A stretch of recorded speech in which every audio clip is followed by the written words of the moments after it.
রোদ বৃষ্টি কিছুই যেন তোয়াক্কা করছেন না সৈয়দা আদিবা হোসেন। দিনভর ছুটে চলেছেন নিজ সংসদীয় এলাকা সিলেট শহরের বিভিন্ন প্রান্তে, কখনো বিয়ানীবাজার, কখনো গোলাপগঞ্জ। সাবেক এমপি মরহুম ডক্টর সৈয়দ মকবুল হোসেনের কন্যা সৈয়দা আদিবা হোসেন নিজেকে ধানের শীষ প্রতীকের অন্যতম যোগ্য দাবিদার হিসেবে প্রতীয়মান করছেন। সাম্প্রতিক সময়ের ব্যস্ত সূচির মধ্যে গত সোমবার তার কর্মদিবস ছিল বিশেষভাবে নজরকাড়া।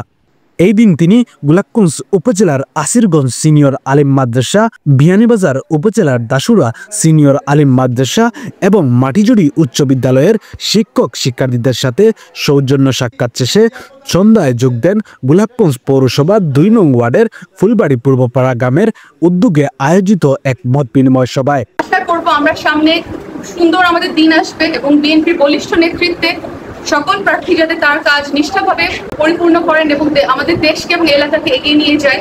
সিলেট ৬ আসনের বিভিন্ন প্রান্তে সৈয়দা আদিবা হোসেনের এই সক্রিয়তা জনমনে ব্যাপক আলোড়ন সৃষ্টি করেছে। ওনাকে আমরা আশ্বস্ত করতে চাই, যদি বাংলাদেশ জাতীয়তাবাদী দল বিএনপি সিলেট ৬ আসন থেকে ওনাকে মনোনীত করে এবং ওনাকে যদি মনোনয়ন দেয় তাহলে আমরা ওনাকে সহযোগিতা করব এবং আমরা আমাদের জায়গা থেকে সর্বাত্মক সহযোগিতা করে সিলেট ৬ আসনে ওনাকে আমরা আমাদের ভোট দিয়ে বাংলাদেশ জাতীয় সংসদে ওনাকে পৌঁছাতে পারি। সেই আশা আমরা। তরুণদের মাঝে যেমন আশাবাদ তৈরি হয়েছে, তেমনি নারী নেতৃত্বের অগ্রগতির প্রতীক হিসেবেও তাকে দেখছেন অনেকে। শামিল হোসেন, জি বয়েস 24।